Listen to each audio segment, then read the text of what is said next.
ఈరోజు కాంగ్రెస్ పార్టీ మిగతా private limited కంపెనీలన్నీ కూడా రాజకీయ ప్రయోజనాల కోసం మాట్లాడుతూ ఉన్నారు. రాహుల్ గాంధీ ఇది నా ఘనత ఆయన చెప్పుకోవడం ఏదైతున్నదో మరి చాలా సిగ్గుచేటని ఈ సందర్భంగా మనం చేస్తున్నాం. రాహుల్ గాంధీకో కాంగ్రెస్ పార్టీకో భయపడి మేము నిర్ణయాలు తీసుకోలేదు.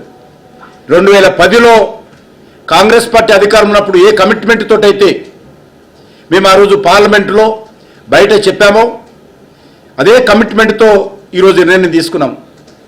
రాహుల్ గాంధీ కాంగ్రెస్ పార్టీ మాటలు వింటే ఒకటి సామెత జ్ఞాపకం వస్తుంది. కథ, రోడ్డు మీద ఎడ్ల బండి పోతూ ఉంటే ఎడ్ల బండి కింద ఒక కుక్క వచ్చిందట.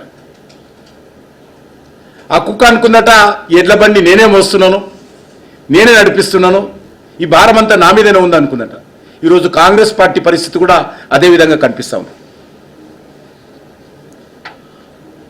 ఇంకొక విషయం ఈ సందర్భంగా మనం చేస్తున్నాం. దేశానికి సమాజానికి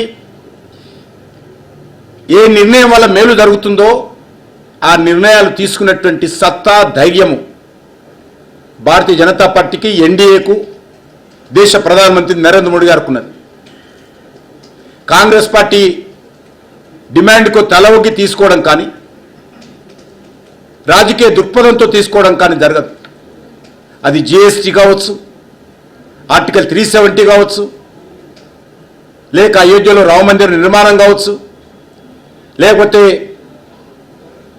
ట్రిపుల్ తలాక్ కావచ్చు, ఏ రకమైన నిర్ణయాలు తీసుకున్నా కూడా దేశ హితం కోసం, దేశ ప్రజల సంక్షేమం కోసం మేము అది షెడ్యూల్ క్యాస్ట్కి సంబంధించినటువంటి ఏబిసిడి వర్గీకరణ కోసం కేంద్ర ప్రభుత్వ వైఖరి కావచ్చు, అది ప్రజల దృష్టి పెట్టుకొని వాళ్ళ సంక్షేమాన్ని దృష్టి పెట్టుకుని నిర్ణయం తీసుకుంటాను తప్ప రాహుల్ గాంధీకో కాంగ్రెస్ పార్టీకో రేవంత్ రెడ్డికో భయపడి నిర్ణయం తీసుకోమని మనం చేస్తూ ఉన్నాం.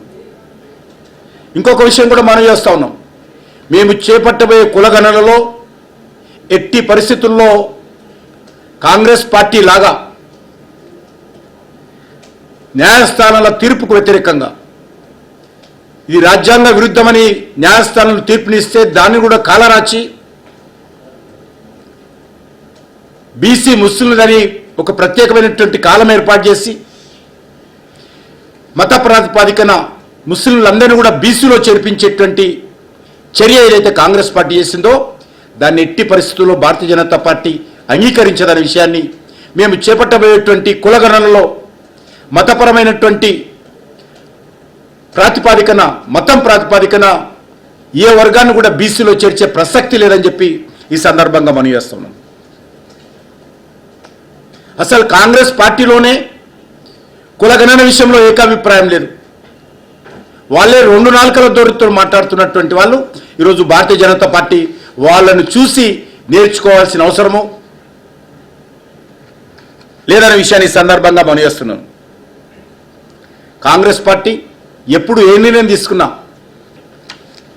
అది షార్ట్ టర్మ్ లక్ష్యాలతో, ఓట్ బ్యాంక్ రాజకీయాలతో, అధికార దాహంతో తీసుకున్నటువంటి నిర్ణయాలే తప్ప ఏ నిర్ణయాలు కూడా దేశ హితం కోసం, ప్రజల సంక్షేమం కోసం కాంగ్రెస్ పార్టీ నిర్ణయం తీసుకోలేదు. ప్రజల అభ్యున్నతి కోసం ఈరోజు కూడా చిత్తశుద్ధి వ్యక్తం చేయలేదనే విషయాన్ని సందర్భంగా గమనిస్తున్నాం. ఈరోజు తెలంగాణలో కాంగ్రెస్లో కూడా చూసాం, లేక కర్ణాటక కాంగ్రెస్లో కూడా చూసాం అనేక రకాల 2 నాలుకల ధోరణులు. ఈ 2 రాష్ట్రాల్లో చేపట్టినటువంటి కులగణన ఒక తంతుగా హడావిడిగా చేశారే తప్ప చిత్తశుద్ధి లేకుండా ఆ యొక్క కులగణన చేశారు. అది కులగణన కాదు, కులాలకు సంబంధించినటువంటి సర్వే, అది గణన కాదు. అసలు గణన చేయాలంటే, కులగణన చేయాలన్నా చాలా దానిపైన మరి అంతకుముందే విధానపరంగా నిర్ణయాలు తీసుకోవాల్సి ఉంటుంది. కానీ ఏ రకమైనటువంటి నిర్ణయాలు తీసుకోకుండా, చిత్తశుద్ధి లేకుండా ఒక తంతుగా దీన్ని వివరించారే తప్ప ఈరోజు అది కూడా అనేక 50% ఇళ్లలో కూడా 50% జనాభా దగ్గర కూడా ఈ యొక్క కులగణన సందర్భంగా మరి కాంగ్రెస్ పార్టీ వెళ్లకుండా ఈరోజు గణన ఎలాగంటుందో చెప్పాల్సిన అవసరం ఉంది.